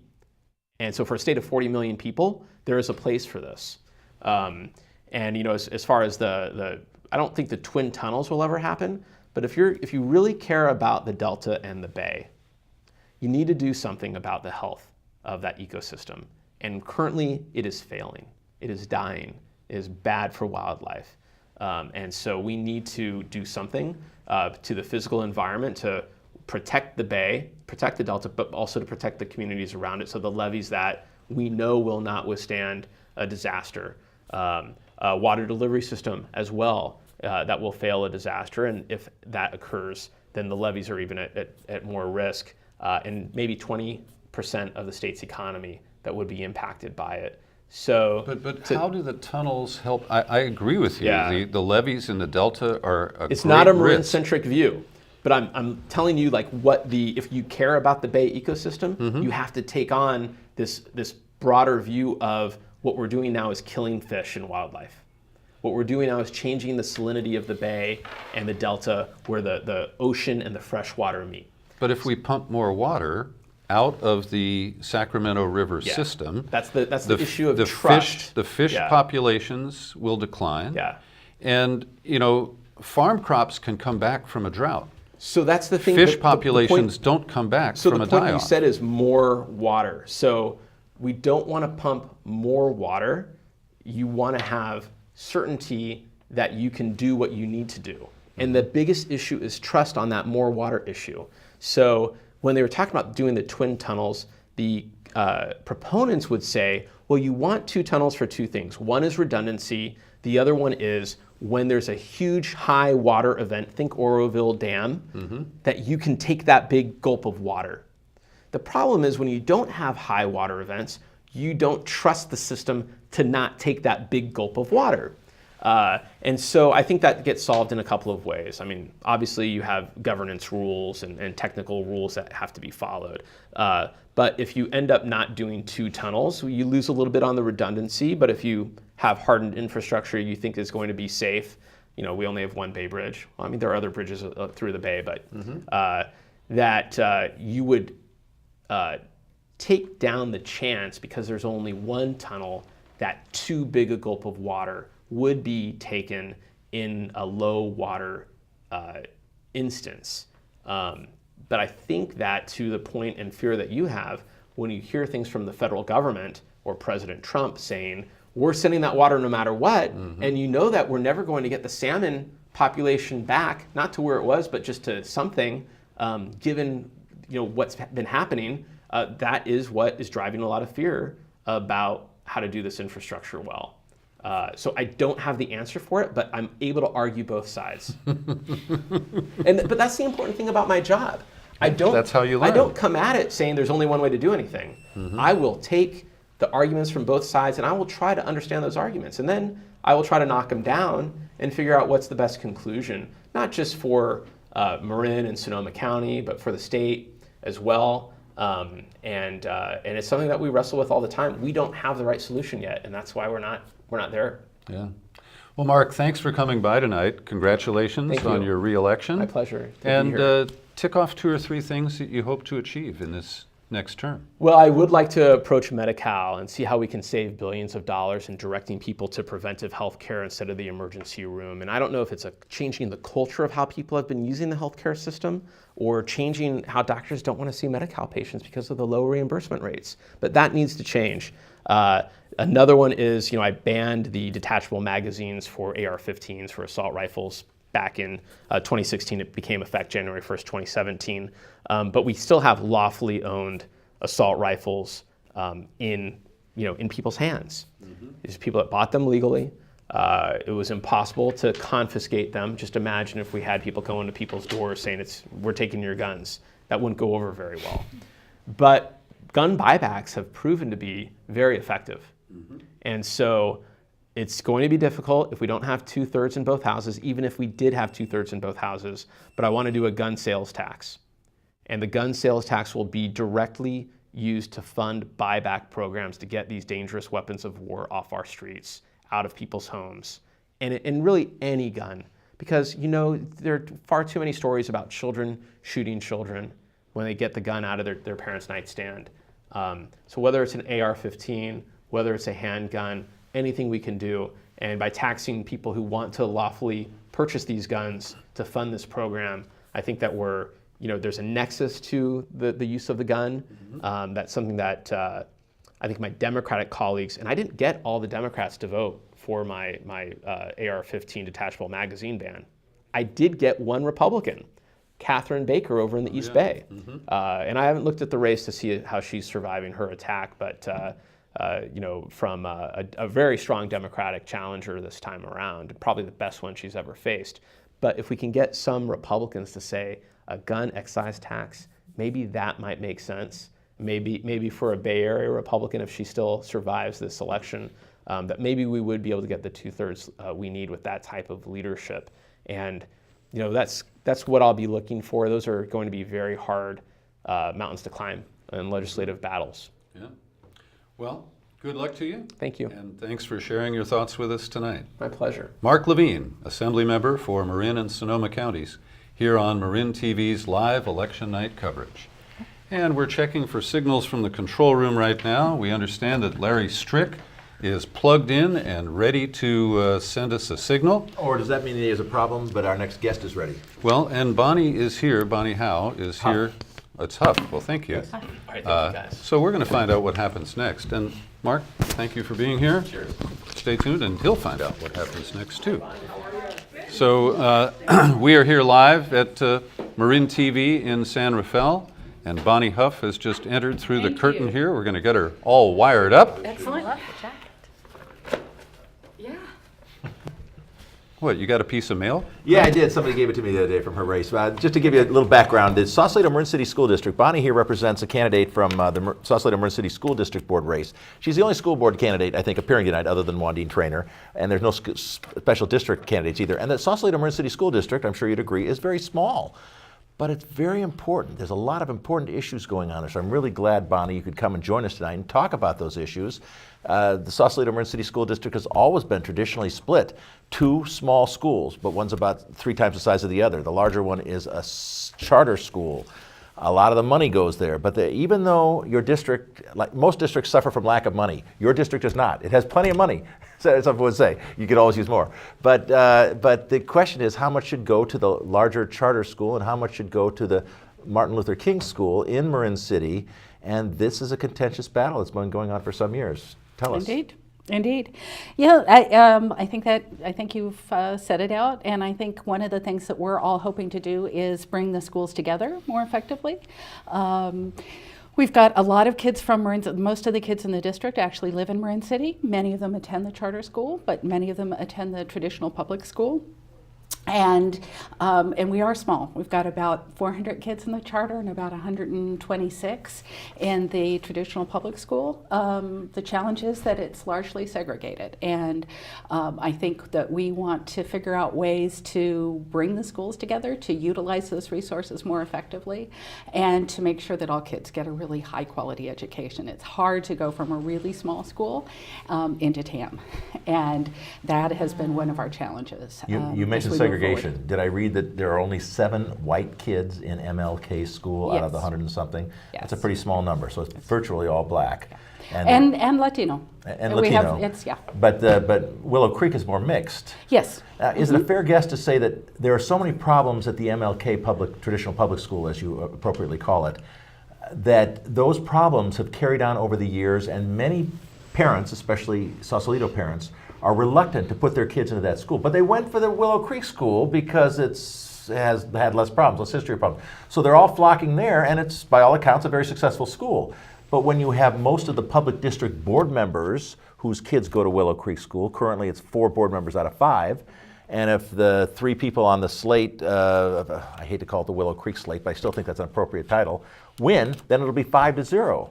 So you and your slate mate, Ida, I keep wanting to call her Times, Ida Times Green, Betty Times' daughter. Ida's been on the board for 4 years, and you are running for the first time. And if neither of you win, you would be shut out completely. 2 of the strongest advocates for the traditional public school and MLK school. Now they might phrase it differently, and I understand Ida is winning. She's coming in first place here, and you're in 4th place currently, just out of the money, but that could change. Right. Yeah, there is one member, Deborah Turner, who is a volunteer and very supportive of the traditional public school. So I think one of the things that's happened is when there has been a majority of 4 members of the Willow Creek group on the board before, that there was significant amount of funding that went above and beyond what was legally required to the school, and that meant, there was an independent investigation that indicated it was roughly $1.8 million. This is the Attorney General's investigation? This was an investigation by FITMAT, which is a school investigation, and then that was referred to the Attorney General because they said, this actually starts looking like a gift of public funds. Which was to the 2 charter years school. ago, and we still haven't got a result. No, we don't have a result, but we know that the Attorney General is still watching because in the last board meeting before last, they had started to discuss the MOU in closed session, and the Attorney General called the next morning and said, how can you do that under the Brown Act? And I personally do not think that the Attorney General is looking at board agendas for all school districts in the state. So my guess is that they're still watching. And my guess is that they're probably waiting to find out what the results are of this election. And so, my guess is if we elect a slate that is all Willow Creek parents, we may have more activity by the Attorney General. But we'll see. We'll see. And Bonnie, these issues between the traditional public schools and its supporters and the charter adherents, they've kind of hit the wall in the Ross Valley over facilities. What are the issues that separate charter and public in your district? I think it's largely been financial. I mean, my sense is that, as I say, there were less and less resources dedicated to the traditional public schools. So we had at one point 1 teacher for 6th, 7th, and 8th grades. And then sending kids off to TAM, it was, that was sort of unconscionable. We lost art, we lost PE, we lost music. And so how can you, frankly, in good conscience, then send your kids to the traditional public school? So in the last 2 years, a lot of those programs have been restored, which has caused us to have some deficit spending, knowing that we had a 5-year MOU with the charter school. That's going to be renegotiated. We'll have to look at those things. We'll have to really think through, again, how can we partner more effectively? Again, with that small student ratio, maybe there's been a lot of discussion. Maybe we can figure out a way to merge the schools more effectively. We can do other kinds of things. One of the things that's happening now is we have 2 kids from Martin Luther King who are going over to Willow Creek for algebra. for the 8th grade because they're more advanced than their classmates, and Willow Creek offers at the charter. Great, wonderful, and we're 1.2 miles apart or something. I mean, there's that kind of thing would be really, really helpful. But one of the challenges is that we've had basically, I think, 5 superintendents, in 5 years, and we've gone through principals. And so for the kids, they've had no consistency. And they were at the traditional campus, which Willow Creek is now at, and there was a move that happened really quite quickly. I think the decision was at least announced in March, and the kids were in the new school in September, and they wound up having to build portables for the facility in Marin City that was initially designed to be the middle school. But there was a perception that Sausalito residents wouldn't send their kids to Marin City for middle school, and that's the frankly, really unfortunate piece of this district. And so, but that said, Willow Creek I think is a good school. It's doing a good job. But I will say in the last 2 years, Bayside and Martin Luther King are doing much better. And in fact, African American kids appear to be doing better on their test scores now at the traditional public school than at the charter school. And so, we have a long way to go in both schools, but I think that was the focus of all the candidates in thinking, how do we really move the ball and how do we improve test scores for those kids? So Bonnie, what made you decide that you wanted to run for the school board? I think just hearing about how unprepared the kids were for high school. For me, that was just unconscionable. We live in the wealthiest county around, and that we can't do a better job for our kids. If I'm going to talk the talk, I better walk the walk. I have to say a word about Bonnie's background. I've known her for about 30 years, and I have to try to embarrass her again by telling her how we met, but tell our audience. But first of all, she's incredibly polished for a first-time candidate, a first-time school board candidate in a difficult school district. She's incredibly knowledgeable and articulate, and I expected as much. But when I first met her 30 years ago, she was fresh out of law school and applying for a position on the Peace Conversion Commission. And I had been a veteran of a year or two out of the same law school a year or two earlier, and I was on the Marin St. Freeze or something, which is a big deal then, and I was on the committee interviewing these candidates so we could make our recommendation for the Peace Conversion Commission 30 years ago in the late 80s. And Bonnie gets up there and applies right out of law school and says, I have 3 goals. The elimination of war, the elimination of racism, and the empowerment and equality of women. I just thought, wow, this is what we need. More people are like, this is so wonderful. I love this woman. And I've never stopped her. She's so good. I'm so glad to see she's running for office now. And I sure hope this isn't the end of it, because she's really, really bright. She's worked for the Judicial Council forever, and you can tell that she's very polished, and she'd be a great school board member, or whatever elected official she chose to run for. So I hope this isn't the end of it. Thank you, Greg. Appreciate that. Pick an office, we've got your manager. Yeah. Thank you. Thank you. Well, Bonnie, is there anything you'd like to add about your experience in making contact with voters? What did you learn? What are their concerns? I loved it. I have to say, getting to know people was really wonderful. I think people are really concerned. I mean, the concern was wherever we cut, we're going to have to deal with the deficit. And I come from managing, as Greg knows, I managed nonprofits, and now I manage a budget of $68 million that goes out for self-help centers, legal services programs, and domestic violence programs. So I'm actually pretty comfortable with big numbers and trying to go, there's something in here that we can deal with. But I think that the Willow Creek parents are concerned about having a tremendous cut in their school, and we don't want that. It's a good school, and it serves a lot of kids from Marin City, and we want it to be as strong as possible. And of course, the Bayside parents are very concerned, right, about what's going to happen for their school. So I think those were largely the issues, but Sausalito actually has many, many people like me who don't have kids in the district. And so a lot of people were like, We didn't, and so it was educating them about the issues. And my hope is that by alerting all of us to these concerns, that we will be able to come together and really develop more resources and more support for the kids. I met more people who volunteer or have, are doing things. And the more that I heard, the more that I thought, some of this is just, how can we coordinate those resources more effectively? How can we make sure that there aren't two competing programs at the same time, but that they work together and work out schedules and that kind of thing? And that's not going to cost more money, but it will take coordination and working together. So no matter what happens in this election, I am in it to try to help the kids and try and overcome these issues. And I know that Ida is as well, and frankly, all the candidates.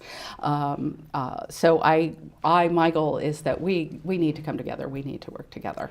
Well, and I appreciate that expression. In the IJ's Marin Voice column today, I can't recall her name, but a woman who is a leader in the Ross Valley Charter School is basically asking for an end to the acrimony and asking people to remove their signs, the yard signs that say, we stand for public schools.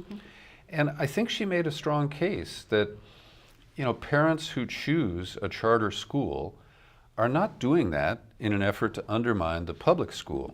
They're trying to address what they see as the needs of their particular child. Absolutely. And the options that are available to them.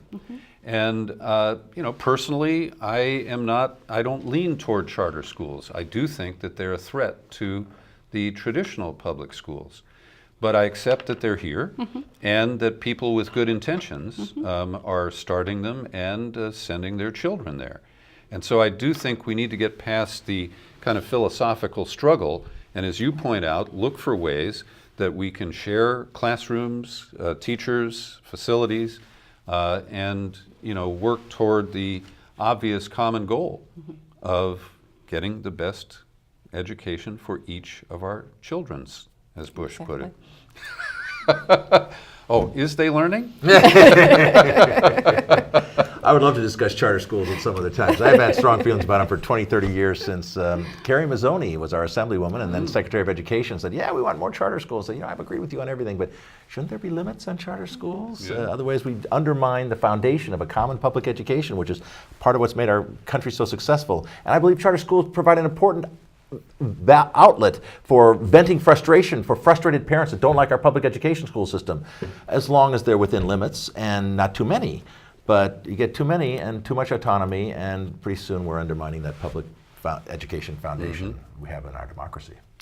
Well, Bonnie, thank you for joining us. Thank you. Thanks for running, and perhaps the numbers are going to shift. Yeah. We will keep watching. Whatever it is, we're all in it to keep working. So thank you so much. All right. I really Thank you, Bonnie. appreciate it. Great to meet you, Bonnie. Thank you. Thanks for being with us tonight. Okay. So we are standing by here, Lori Fragoli, who is the leading candidate. She is probably going to be declared the winner of the district attorney's race, will be joining us here. We expect her to be here at the studio shortly. Right now, we're going to bring you an interview that we recorded just before we went live at 9 o'clock tonight with Tom Campbell. Many people will remember Congressman Tom Campbell, who served 5 terms from Silicon Valley as a moderate Republican. He resigned from the Republican Party, as he tells us, after Donald Trump was nominated by the convention in 2016. And as you'll hear, he has a novel idea. He's collaborating with former State Senator Quentin Kopp to form a party for the non-aligned voters here in California. Here's Tom Campbell.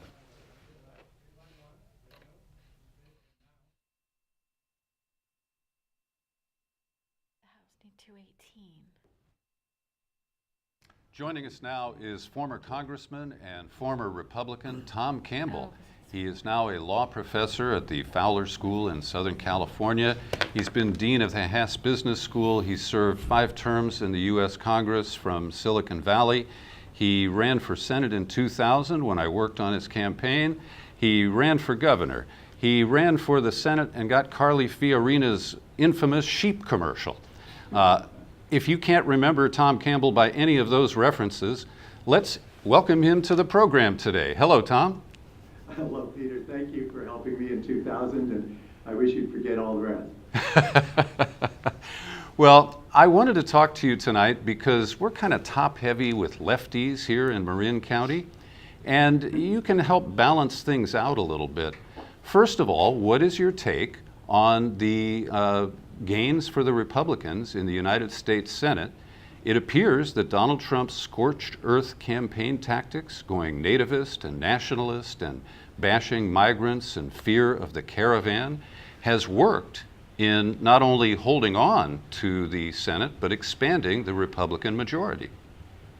I think you're right. I'd add to that the Judge Kavanaugh hearings. That also seems to have excited the Republican base. We'll see what California brings. I think California will be different. But nationally, I'd have to say the party that used to be called the Republican Party is really the party of President Trump. And the possibility that there will be a challenge to his renomination by the Republican Party, I would say is diminished by the Republican victories in the Senate, and frankly the absence of a blue wave. We'll see what the margin is in the House, but it's nothing like was predicted as the blue wave. And we're seeing too that, to your point about Kavanaugh, that the vulnerable Democrats, Heitkamp and Donnelly in North Dakota and Indiana respectively, they stayed with the Democratic caucus and they lost.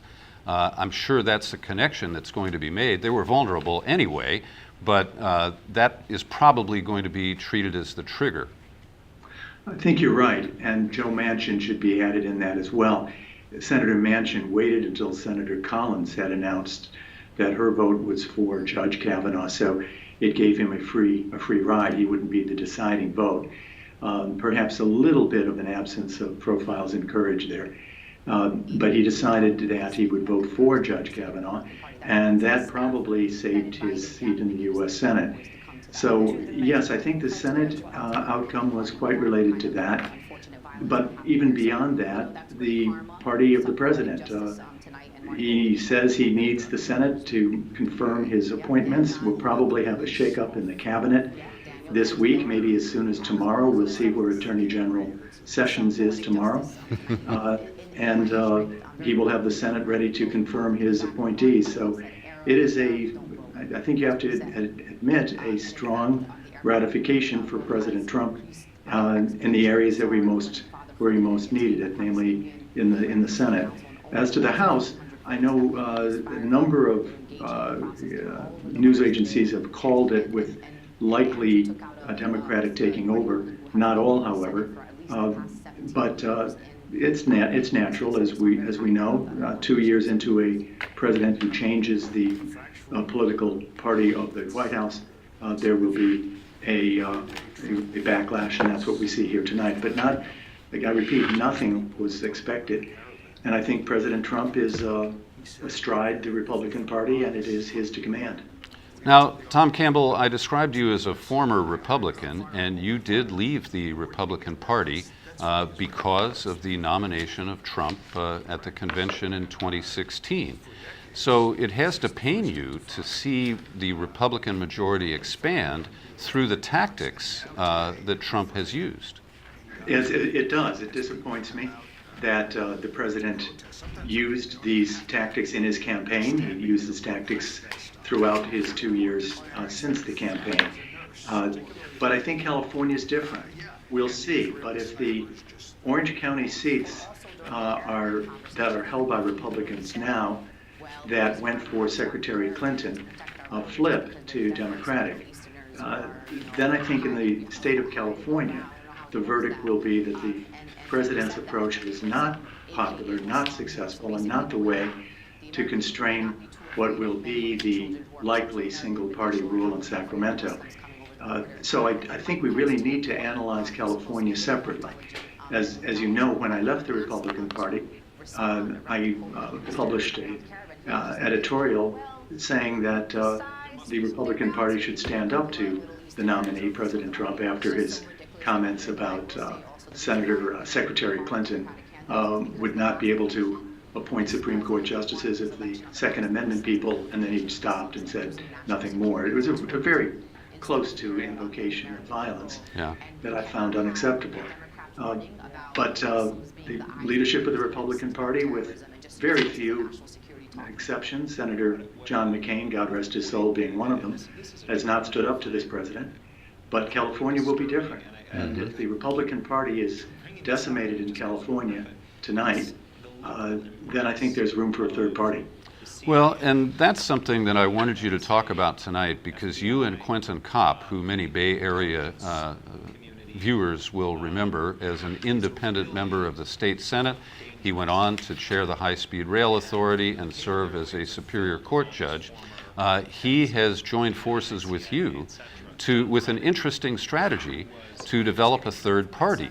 And with the shift to the Democrats that you just described in the House and on the state level, Republicans are now almost third. You've got Democrats, you've got the no party preference, and Republicans are almost at the same level as the non-aligned members of the California electorate. So that makes for a very interesting opening for a potential third party. Take a moment to describe your scenario of how this can happen. We'll begin with what I think is the reality that a substantial plurality of Californians are fiscally responsible and socially moderate, or you might even say open to social concerns for people who are in need, and concerned about paying for what we spend, not just running up debt for our children. And the Democratic Party and the Republican Party in our state have moved away from that center, fiscal conservative, social moderate center. It's particularly true on the Republican side, but not exclusively. We'll see how the Democratic Party feud goes tonight. There is a feud in the Democratic Party, and as the state's Democratic leadership goes more to the left, I think there might be room to pick up some disenchanted Democrats as well.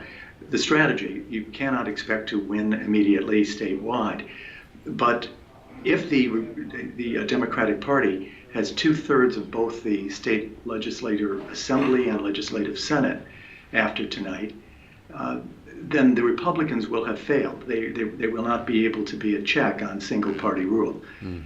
Republicans don't like single party rule in Sacramento. Democrats don't like single party rule in Washington. So the check would be if we could get 2 or 3 assembly members or state senators, as few as that, who would be elected as independent or center party, they would hold the fulcrum. And the Democratic majority would have to compromise in order to put through anything that required a 2/3 vote.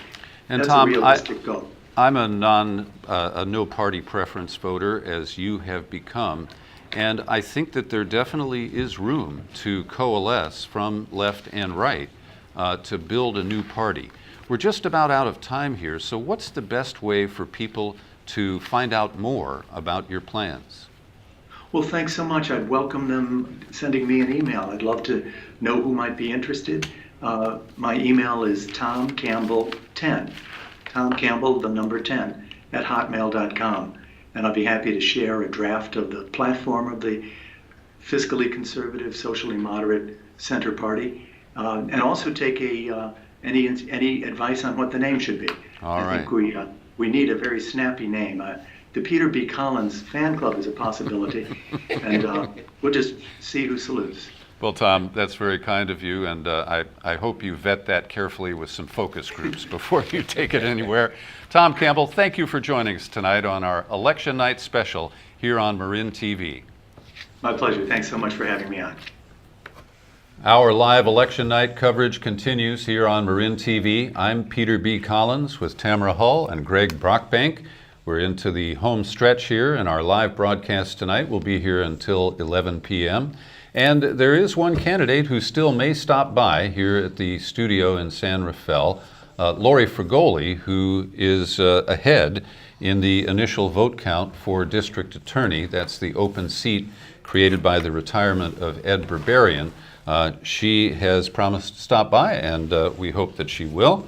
In the meantime, Greg and Tammy, We had a dozen, actually 11. There were 12 numbers, but number 9 was disappeared by the state Supreme Court. That was Tim Draper's ballot measure to split the state into 3, 6, 9. I can't remember. Advisory measure. It's down to 3. Would never have passed, would never been approved by the legislature, would never been approved by Congress. So just as well it was taken off the ballot. I actually think that that was overkill. I think that voters should be allowed to weigh in on that. And of course, the biggest rub is that Montana has about 1 million people. They get 2 U.S. senators, and we have to share our 2 senators among 39 million residents and a lesser number of voters. So I do understand that it's a pipe dream in many ways, but I think it would be interesting to see the sentiment of the voters beyond just a poll. And even though we're about 2/3 Democratic, some of us feel that's not enough. If we split up, we could be even more Democratic, have those Republicans all in another state. Well, it would end up creating at least one red state, I think, in California. It would be a mixed state. The other 2 would be strongly Democratic. There'd be Northern California, Southern California, and California. But that was Draper's proposal. There's lots of different ones. All right, so the bond measures, number 1 and 2, are both trending to pass. 52% for measure 1, which is the veteran and affordable housing. Proposition 2, which really was a cleanup of a previous ballot measure. Just allowed to bond against it for housing for mentally ill. That's passing with an even greater margin, 59%. It appears that people got the message that Proposition 3 was put on the ballot by agribusiness with some support from labor unions who hoped they might get some business or some employment out of future water projects. Usually those water bonds, which are very frequent, we've just had a couple recently, are put on by the legislature. This one was written by an individual, Gerald Merrill, happens to live in Inverness in West Marin. And he did the usual Christmas tree thing, something for everybody. But at some point, and this may be the point, people say, that's too much. That's no way to legislate. Just give something for everybody so they all vote for it. It's just too much money, and maybe that's why I voted no. That's very expensive. Some bad things in it. Well, and there was, I'm not aware of any major funded opposition to it, but Governor Brown did not endorse it. Many Democrats kept their distance, and I think voters got the word. So that's interesting. Proposition 4, the bond for Children's Hospital construction, passing with almost 58% support. The senior property reduction, which was in my self-interest, is not being embraced by the rest of the population.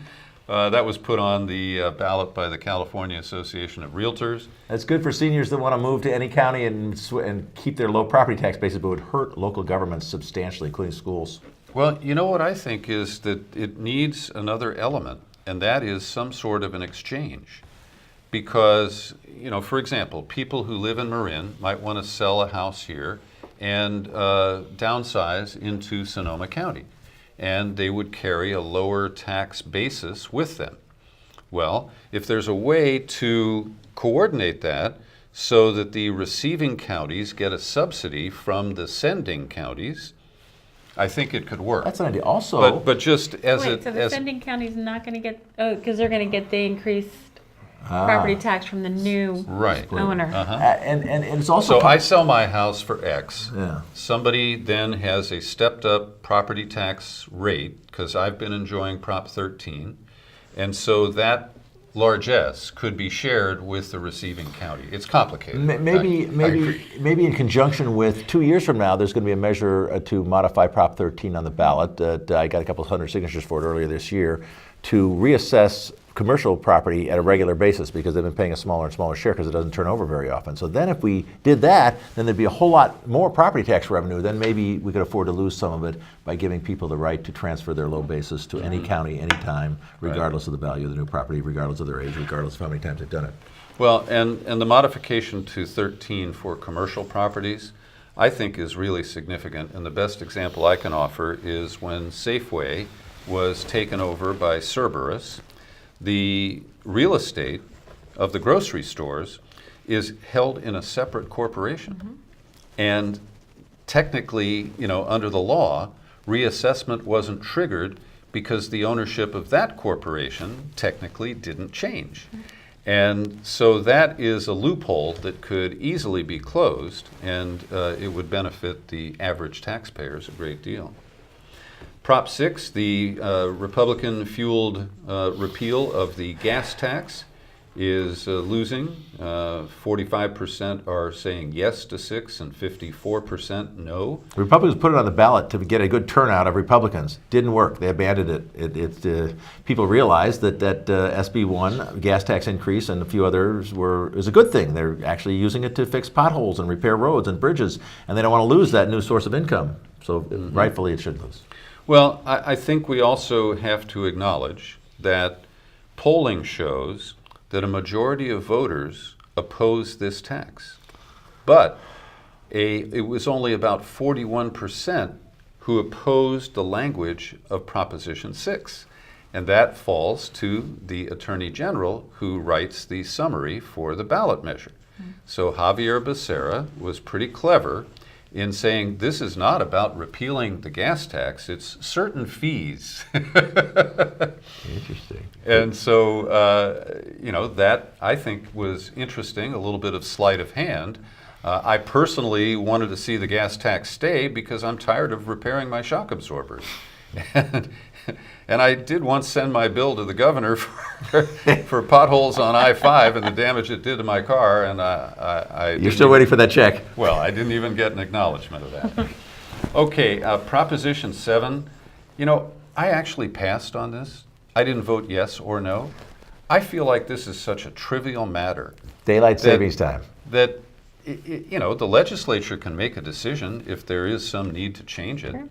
But I felt that this ballot reached a new low of asking voters to make decisions that either the legislature refused to, or that special interests like the dialysis industry and the ambulance industry wanted us to settle their disputes for them. Let's wrap this up in a few minutes because Lori's here. We want to bring her in for the last 15 minutes. I would just say on that, I think that was the whole point, is that legislature didn't want to, so they kicked it back to the voters. And if the voters are overwhelming, it's going to go. Yeah. I'm agnostic on that. So the dialysis industry spent $111 million. The people who put this measure on the ballot spent another $40 million. This was one of the biggest spending ballot measures in state history, and it is going down to defeat by the dialysis industry won. Well-funded special interests, in this case the dialysis clinic operators, the two that do most of the business, were protecting their profits, and they did not want this regulation of their rates and refunds of overcharging and protecting patients from gouging. Let's bring Lori Fragoli in, please. We're just going to wrap up. Prop 10, the effort, it was described as, rent control, when in fact it enabled local determination and ended state preemption under the Costa-Hawkins Act. The ambulance That's bill, going down? Prop 10? Yes, it is. 65% against. And the ambulance bill is passing, 63 to 37. So the threat of some ambulance driver being on a lunch break when you have a heart attack worked. But there was no opposition to it. Nothing. I resent their casting it as, but it's so important, every second saves lives. That's not what this is about. This is about profits by American Medical Resources, and instead of shaving their profits a little bit and charging people a little bit more, and complying with a court decision, let's impress people on how important ambulance drivers are and how every second counts so they can keep their profits. That annoyed me greatly. So you warming up for the courtroom? No, speaking of the courtroom, okay, we have Lori Fragoli, our, should we say district attorney-elect? Is it too soon to say that? Congratulations, Lori. Thank you. We're not there yet, but really hopeful. Last we heard, you're about 10 points ahead. Is that still true? No, I think it went to 52. 47. 52, 47? Yeah. Getting closer. Still ahead. That's still, Anyway, we did. 71%. We were unsuccessful in connecting with Anna Pletcher tonight, but we are glad to have you. Thank you for coming in. You're welcome. We've been saying regularly, so has everyone, that this has been the hottest race in Marin for, it seems like years you guys have been campaigning. Is it only a year and a half, 2 years? For me. Yes, but no, you guys have been everywhere, all three of you, and now the two of you have been campaigning long and hard. We rarely see that. That's a good thing. Most people don't like campaigning that hard, and some people are not natural politicians, including perhaps district attorney candidates, so it's a little harder on them, maybe, and you hope never have to do it again, and usually you don't, but sometimes you do, especially in your first race, and it's good for the public. And it's good for the candidates, even if they don't like it at the time. Well, DAs are not usually politicians. So what's it We're trial like attorneys, to run so. a campaign for the first time at this stage of your life? It was actually really exciting and rewarding. I met so many people who I never would have met before, and so many connections, and they're all waiting for me. So Yes, but, we gotta get you back to your party. But it's been a really wonderful experience, and I'm so glad that my platform resonated with the public, and we're already working on meeting with people and making progress. And my staff and I are just so excited to go back to work tomorrow. It's a new day for the DA's office tomorrow, and we're all excited. So. Well, Lori, I have worked on campaigns, and I have watched a lot of campaigns over the last 40 years or so. And I want to compliment you because you ran a very effective race. You had a tough challenger who came in and raised a lot of issues. And I felt that you managed that challenge extremely well. Thank you. I appreciate the compliment. And you didn't get defensive. Well, maybe you feel you did, but it didn't come across that way to me. And I just feel that you took on this challenge and you addressed the issues in a very direct and credible way. Thank you. And I think it has carried the day. We'll see what the final count is, will. but I give you a lot of credit for a first-time foray into elective office. It appears to me that you had a great strategy and you executed it quite well. Thank you. Well, we did our best, and it was my first race ever. So, but I'm honored for that compliment. I think so you have a good grasp of what the district attorney's office needs to do. I must admit now, in retrospect, I'm looking back at the same. It's very tempting to be, it's very appealing to see a shiny, bright object saying, "Oh, but I'm a liberal progressive. I want to reform this and this and this and this." Yeah, I'm a liberal progressive. I want to reform that and that and that too. But maybe the public is not so ready for that. Maybe the public mostly likes, well, who has the most experience in the DA's office? Clearly you. Who's going to be able to carry on the DA's office the way it always is? Because we want to protect our safety from violent criminals that need to be charged and convicted and locked up. And there's still a lot of that in Marin, as liberal as we might be in many ways. What do you think? I think I'm the happy medium of what you just said, that I do stand for change, but I think people are ready for the change, that's clear, but I think they're looking to the person who knows how to really accomplish that. And it should be someone with experience, and I think that's why I'm where I'm at today. So. No, I want to echo and go on with Peter's compliment to you too, is that I saw your first candidates forum. I mean, I've talked to you many times at dozens of events in the last year or two, but so I feel grateful to have had that opportunity. But I remember seeing your first candidates forum where you were confident and self-confident in your background as a police officer for the city of Novato and also for the Marin County Sheriff. And you had a long career in those two things, and an even longer career as a DA in your current office. So that's, and you are right to be proud of those, and I think people look to you and say, that's really good experience. It's an open question still on whether the DA should have a ton of trial experience. Anna did not, you did. Whether the DA should be more than just someone who runs the DA's office, but should be a spokesperson for criminal justice reform in Marin. Right. These are tough issues. Yeah. It's more than just running the DA's office. Absolutely. So, what are you going to do next? I'm going to gather I'm going to go back to my friends tonight and colleagues and hopefully wait for the end of the results. And I'll be back at work tomorrow morning with my staff, and we're just excited to get back to work. And Mr. Barbarian has indicated, the current DA, that he's going to work alongside me so we can have a smooth transition and look at all sorts of issues and start working on my platform issues. So I think it's going to be a wonderful day tomorrow and the rest of the year in the DA's office. I know the campaigning is exhausting. In a perfect world, to get at least a week off, a month would be better. But no such luck, huh? Yeah, no, I had no intention. After the primary, I said, I took some time off before that race, and I said, you need to be back at work and let people know that you're there for them. I mean, that's what a leader does, and that's what I aspire to be. So I'll be back at work in the morning. And you talked about during the campaign assembling a group to evaluate the department. Have you identified the people that you plan to recruit to that committee? No, right now I'm going to sit down with every member of our staff and really just start, maybe just say, name me 5 things that you think are wonderful in our office and 5 things that could change, and how could we do that? And do that on an individual basis from top to bottom, and then see where we're at. So I'm not going to be making any drastic changes. And the thing that people don't understand, the vast majority of the staff in our office are not attorneys. So it's our other staff that really can make our office more efficient and maybe see things that the attorneys don't see. So that's where I'm going to start. So after that, then we'll see where we go. Attorneys or not, Anna Pletcher, had she won, might have come in and been a breath of fresh air, a spark of new life, and gotten everybody all excited and run a very effective and inspiring DA's office. But it had to make every member of that office a little nervous because they just didn't know what they were getting. She's an unknown quantity. You're a known quantity. So I bet everybody in that office, attorneys and non-attorneys, are breathing a certain sigh of relief just because we'll have Lori. We know Lori. We've been working with Lori for many years. I think that's true, and I think also the experience was a concern for our staff, the lack of experience on the other side. I am a known commodity, and they trust me and honor me, and I'm just happy to work side by side with them and move forward and make some changes. And they're going to be part of my commitment to being out in the community. It's not just going to be our lawyers, it's going to be all of our staff that's out in the community meeting people and answering their questions and letting them see what we do. Well, Lori, thank you very much for being You're with us. welcome. We're about to wrap up our live broadcast here this evening. You are our final guest, and we want to congratulate you on the early returns. Thanks. And we'll see how all that holds up. So far, so good. Lori Fragoli here. And I want to thank you for watching our Election Night special here on Marin TV. My thanks to Tamara Hull and Greg Brockbank, and to all the volunteers in the control room here at Marin TV who made this special broadcast possible. And we also want to thank Larry Strick and Tom McAfee.